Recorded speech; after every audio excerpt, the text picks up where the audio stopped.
Salutations à tous, moi c'est Charles-Henri Pierre. Dans la dernière sortie noire, nous avons assisté à la naissance de la Babylone religieuse, que elle est encore la mère des prostituées et des abominations de la terre. La Babylone religieuse est ainsi la mère des églises filles de Babylone, c'est-à-dire des églises anglicanes, des églises orthodoxes, mais aussi techniquement des églises protestantes. Rappelons que 4 grands empires universels ont été représentés dans la statue de Daniel II, savoir l'empire babylonien, l'empire médo-perse, l'empire grec et l'empire romain. Ces 4 grands empires formaient donc, sous le symbolisme de la statue de Nebuchadnezzar, une unité d'ensemble qui ont traduit par en unité de pensée, en unité de sentiment, en unité d'action, ou observer une dégradation progressive des valeurs des métaux que ça se donne. Et dégradation progressive, ça, parallèle à la dégradation du climat moral,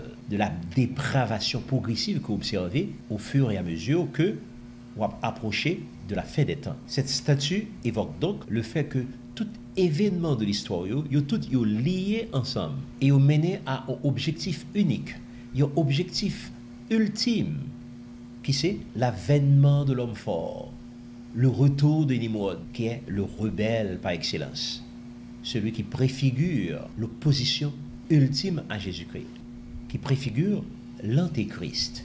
Il y a une autre marque d'identité importante de Babylone, de la Babylone religieuse, qu'elle est encore la mère des prostituées et des abominations de la terre. Eh bien, c'est le fait que dans Apocalypse 17, le verset 9, vous voyez que les 7 têtes sont 7 montagnes sur lesquelles la femme est assise. Or, l'on est dans l'encyclopédie catholique, page 529, il dit que ça que c'est dans la ville de Rome, appelée encore la cité des 7 collines, des 7 montagnes, que se trouvent les limites de l'État du Vatican. Et nous devons mentionner également que l'ancien président de l'URSS, avant son démantèlement, nous voulons parler de Mikhail Gorbatchev, il était déclaré que le pape est la plus grande autorité politique sur Terre. Par ailleurs, le 27 octobre 1986, le pape Jean-Paul II était réuni à Assise, en Italie, les leaders des plus grandes religions du monde, dans le but d'élever des prières en faveur de la paix. Et bien, c'est comme ça que le groupe Religion pour la paix, c'est comme ça que le prend naissance. Vous dites, je la donne des adorateurs des serpents, des bouddhistes, des musulmans, des hindouistes, des spirites, des sorciers d'Amérique du Nord, des protestants, en d'autres termes. Et d'un point de vue pratique, comment amener toutes les communautés de la Terre, aussi disparates, aussi différentes que vous voyez, comment faire en sorte que tout chita autour d'une même table, en vue de se fédérer pour une religion unique, un État unique, bref, pour l'adoration universelle de Satan et l'avènement de l'homme fort. Réponse idéale à problème ça, à dilemme ça, c'est l'œcuménisme. En effet, depuis les siècles passés, il y a divers mouvements qui prennent naissance dans les milieux interconfessionnels, puis étaient capables essayer de restaurer le christianisme primitif. Malheureusement, dans les temps modernes, dans les temps caractérisés par la déchristianisation progressive du monde occidental, le mouvement ça a été dégénéré pour inclure toutes sortes de monde là-dedans, allant vers la religion mondiale, la religion unique, prophétisée dans Apocalypse 13, Apocalypse 4, Apocalypse 17 notamment. Et le siège officiel de ce mouvement, de ce mouvement sans pareil dans l'espace et le temps, eh bien, c'est le Vatican. Mais le communisme moderne permet quand même de distinguer dans le monde, du point de vue religieux, 3 grands groupes. Il y a d'abord le groupe de ceux qui croient en Dieu et ou en Jésus. Nous voulons parler des catholiques, des anglicans, des orthodoxes, des protestants, etc. Ensuite, il y a le groupe de Mounsayo qui n'a pas accepté la Bible dans son ensemble, ou bien qui a propre croyance païo, à l'exemple des juifs, des musulmans, des bouddhistes, des hindouistes, des brahmanistes, des religions animistes, etc. Il y a enfin le groupe de Mounsayo qui n'a pas croire dans rien du tout. Il va croire dans Dieu, il va croire dans pièce. L'autre Dieu, ce sont les athées, les agnostiques, les nihilistes. Comment faire maintenant que tout le monde sache ils vont chiter autour d'une même table, sans heurts, sans casse. Comment aboutir à une espèce d'assentiment, d'accord, entre eux tous. En règle générale, il y a une stratégie en 3 points que l'œcuménisme a essayé de mettre en place pour aboutir à résultat. Le premier groupe, le groupe des croyants, avant d'arriver à un accord global, il est important pour constater, pour que vous acceptez les différences doctrinales qui gagnent entre croyants d'une manière générale, entre catholiques et protestants en particulier. L'œcuménisme pas le dire comme ça. On nous mettait devant tout ça qui unit nous, tout ça que nous d'accord sur nous, nous mettons devant. Et puis nous mettons à côté tout ça que nous pas d'accord. Chaque monde peut regarder pour lui-même les points de désaccord, les points de rupture. Pour ça, nous mettons de côté.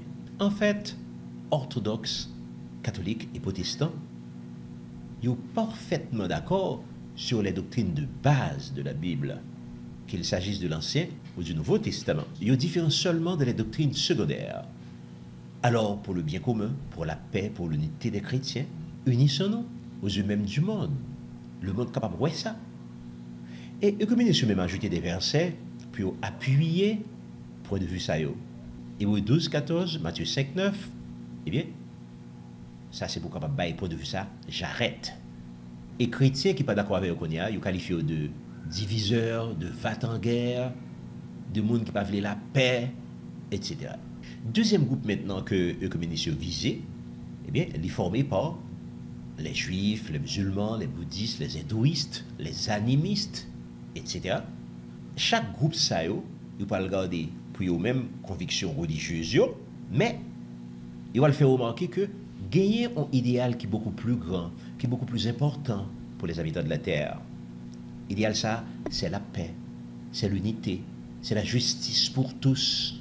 Et à cause de tout cela, comme le dit Alan Rich, on ne peut pas le mettre conviction dans une figure comme ça. Conviction pour moi. Croyance personnelle, moi, pas doit entraver l'idéal plus élevé de la paix universelle, de la justice universelle, du bien-être universel. Que le mouvement œcuménique là, que le capable, que le gain volonté pour établir sur la terre. Toi, c'est pour là maintenant les viser les athées, les agnostiques, les nihilistes. Bref, un ensemble de monde qui n'a pas professé aucune croyance. Il ne va pas croire dans mon Dieu, il ne va pas croire dans pièce Dieu, il ne va pas croire dans rien du tout. Comment convaincre moun sa yo? À tout ça que nous se dit là, il ne va pas l'ajouter, le communiste ne va pas l'ajouter. Un troisième argument. Il va l'ajouter un troisième argument. Le troisième argument, ça, c'est l'écologie. Puisque nous partageons la même planète, nous ne pouvons pas rester indifférents à la pollution généralisée, au réchauffement climatique et à tous les problèmes d'ordre écologique qui ont secoué la planète. Troisième groupe, ça, il n'y a pas d'autre issue, moralement parlant, que de se joindre aux autres groupes en vue de la justice universelle, de la paix universelle, du bien-être universel. Mais il y a un petit problème qui demeurait quand même. Cette invitation en vue d'activer le nouvel ordre mondial, qu'est-ce qui fait? Ce n'est pas une institution laïque, ce n'est pas une institution séculière qui fait, une institution comme l'ONU, l'Organisation des Nations Unies. Ça a créé moins ce problème si c'est une institution laïque qui fait. Mais c'est plutôt le Vatican, une institution religieuse par excellence. C'est donc un cas classique de babylonisation, de prostitution spirituelle contemporaine, de fornication spirituelle. Qu'est-ce que les chrétiens ont fait qu'on y a dans une situation pareille? Pour résumer dans 2 Corinthiens 6, 17, ne vous mettez pas avec les infidèles sous un joug étranger, car quel rapport y a-t-il entre la justice et l'iniquité? Ou qu'y a-t-il de commun entre la lumière et les ténèbres? Quel accord y a-t-il entre Christ et Bélial? Ou quelle part a le fidèle avec l'infidèle? Quel rapport y a-t-il entre le temple de Dieu et les idoles? Et puis il pourrait l'ajouter rapidement. C'est pourquoi sortez du milieu d'eux et séparez-vous, dit le Seigneur. Ne touchez pas à ce qui est impur, et je vous accueillerai. Et je serai pour vous un père, et vous serez pour moi des fils et des filles, dit le Seigneur Tout-Puissant.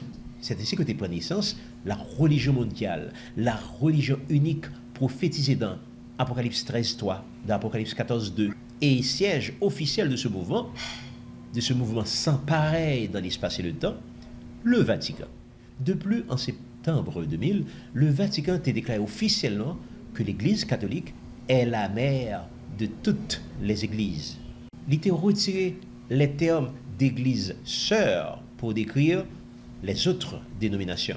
Et selon le cardinal Joseph Ratzinger, futur pape Benoît XVI, il doit toujours clair que l'unique église sainte, catholique et apostolique universelle n'est pas la sœur, mais la mère de toutes les églises chrétiennes évidemment. Église fils il a été retenu la plupart des fausses doctrines qu'on jouait ordinairement dans l'église catholique. En effet, selon l'église catholique apostolique romaine, la justification s'observe par la foi, mais plus les œuvres, par la grâce, plus le mérite, par Jésus-Christ, plus d'autres médiateurs, par le moyen de la Bible, mais plus les traditions pour la gloire de Dieu, ainsi que pour celle de Marie et des saints. Ou pas de confondre évidemment l'église Sayo, ces églises filles de Babylone, avec l'église universelle de Jésus-Christ, cette église pure et sans tache, de qui si on n'était pas comme ça, il était dit dans Matthieu 16, 18, tu es pierre, sur cette pierre je bâtirai mon église et les portes de l'enfer ne prévaudront point contre elle. Et vous était ainsi le petit troupeau qui prend distance